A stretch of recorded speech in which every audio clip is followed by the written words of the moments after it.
Salut à tous, donc de retour sur ma chaîne. Aujourd'hui on va parler d'un couteau de chez Kabar, que j'ai reçu il n'y a pas très longtemps. C'est pas un couteau qui vient de sortir, donc voilà. Moi je l'ai eu là pour mon anniversaire très clairement et ben je suis très agréablement surpris et j'aime beaucoup déjà cette lame. Donc ça fait quoi une semaine que je l'ai. Donc oui c'est un petit peu tôt peut-être pour une vidéo parce que bon j'ai eu le temps de la tester un petit peu si je peux dire. Donc, tac, la voici. On va décrocher ça. Donc, c'est le Kabar Inderance. Donc voilà, hein, qui est, comme je le dis, qui est pas récent. Ça fait partie de la famille du Kabar TDI. Hein, donc c'est dessiné par le design a été fait par Rick Hinderer. Voilà, donc un designer et fabricant aussi de couteaux. Donc on va le sortir. Hop, voilà la bête.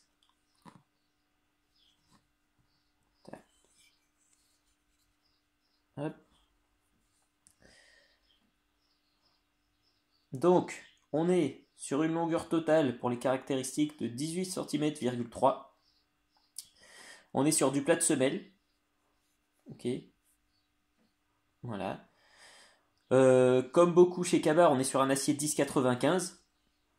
Donc oui, certains diront que c'est mieux en N690 pour ce genre de petits trucs, pour que ça tranche vraiment efficace et tout et tout. Mais bon, on est quand même sur quelque chose de très robuste. Je suis agréablement surpris vraiment de. Là, je trouve la prise en main est top aussi. Donc on est quand même sur du 5 mm d'épaisseur. Voilà. Qui doit s'affiner. Ici, on doit. À la pointe, on doit être sur entre. Ouais, 4 et 2. Je sais pas si on voit bien là, mais. Voilà. Tac. Donc ce qui donne quand même un bon pouvoir de pénétration. Et puis on est quand même sur quelque chose de très robuste. Voilà. Donc on est sur un manche en Zytel. Donc on peut le démonter pour nettoyer, pour mettre un manche en paracorde si on préfère. Voilà, ici il y a la petite visserie à enlever de chaque côté. Voilà.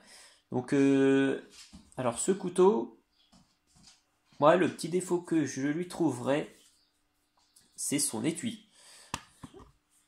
Parce que donc il est livré avec un étui, voilà, un petit backup avec donc il y a un petit lock de rétention ici. Et personnellement, je trouve que c'est un petit problème. Voilà. En fait, c'est une sécurité qu'ils ont mis ici. Quand le couteau est enclenché, tac, le couteau est enclenché là. Il y a un petit pressoir ici qu'il faut. Hop.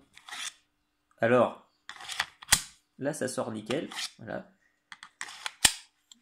Mais bon, pour l'avoir essayé, comme il était mis tout à l'heure, et si je veux le sortir d'un coup sec et rapide pour un dégainage rapide, et bien souvent ça, voilà, ça fait comme là, ça reste bloqué.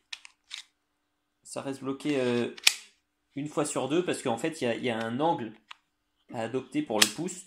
Donc c'est quand même bien étudié, mais ça, voilà, ça marche pas à chaque fois.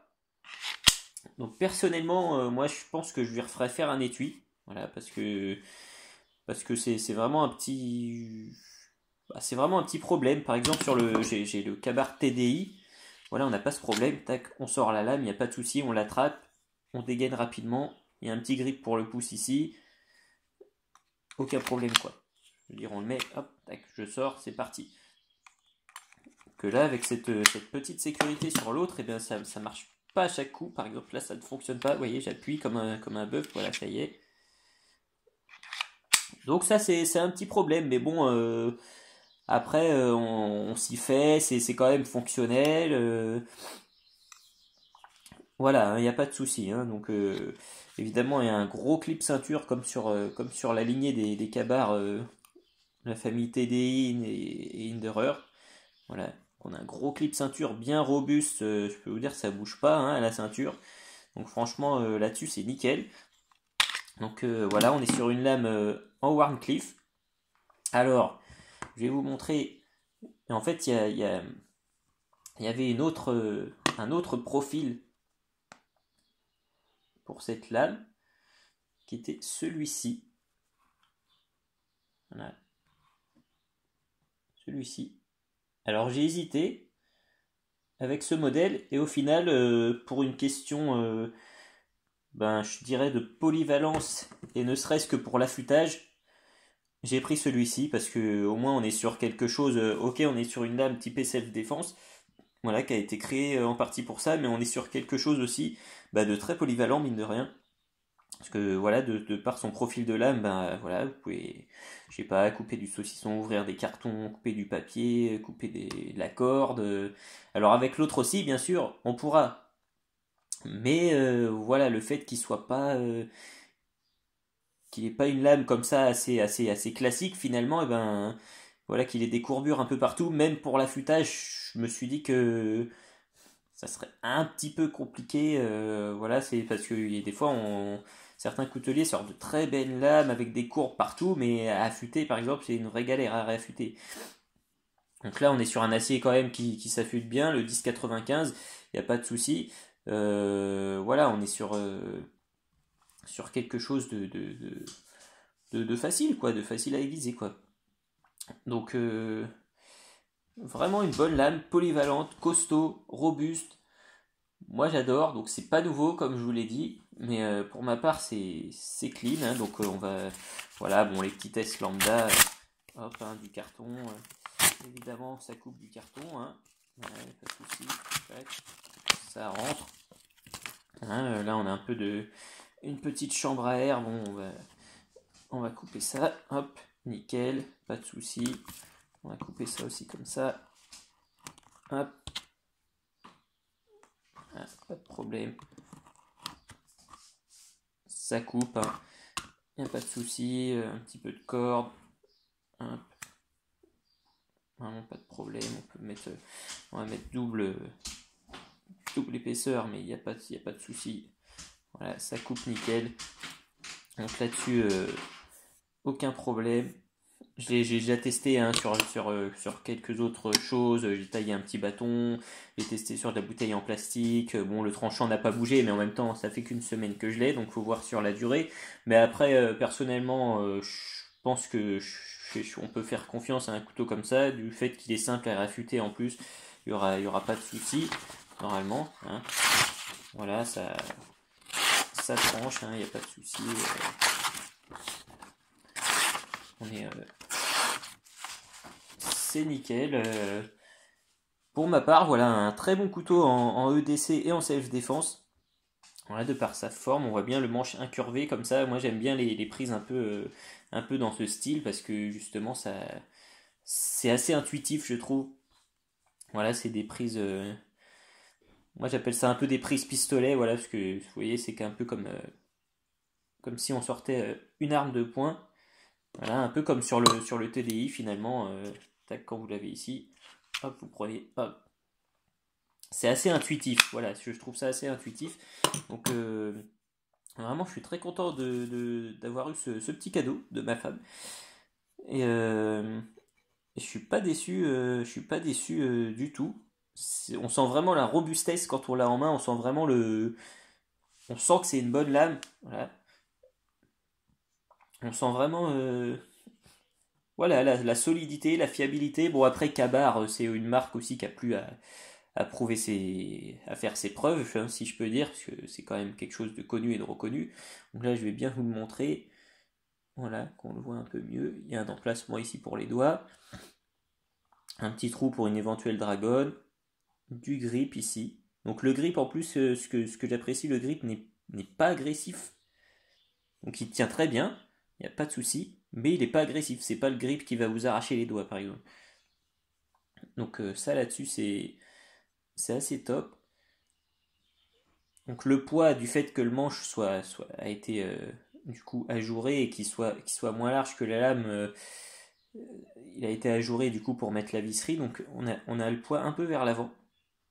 Mais si on cherche un équilibre, voilà, c'est le point d'équilibre est ici, donc ce qui fait que vraiment la prise en main est top. Donc on peut aussi bien le prendre comme ça, on n'est pas obligé de mettre son pouce. Voilà, j'ai fait un test sur une planche personnellement et ça bouge pas en main, hein.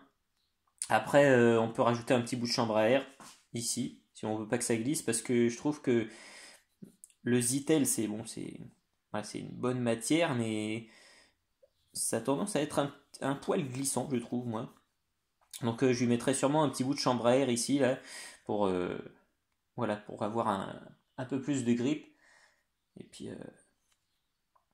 et voilà, donc je vais juste vous montrer ce petit entre guillemets défaut que je lui trouve. Alors ça va, je dis pas que ça va pas fonctionner, mais vous voyez pour une prise rapide, ce que je veux dire, c'est parce que là je parle vraiment en situation, tac, tac, voilà, à cause du petit grip. En fait, si vous n'avez pas le bon angle, le couteau sort pas, donc c'est un petit peu voilà, quelquefois oui, quelquefois non. Clairement, quelquefois oui, quelquefois non, et c'est un petit peu embêtant. Mais voilà, moi je ferai faire un étui par mon ami Philippe Gaillan, d'ailleurs, que je vous conseille. Allez voir sur Facebook Philippe Gaillan, Gayyant, parce qu'en fait il fait de bons étuis, hein, et c'est pas excessif du tout, quoi, hein. Donc voilà. Ou allez voir chez Pyrénétac qui fait de super étuis custom aussi. Pas de souci, vous trouverez votre bonheur. Donc voilà. Il y a un équilibre aussi, on peut le poser.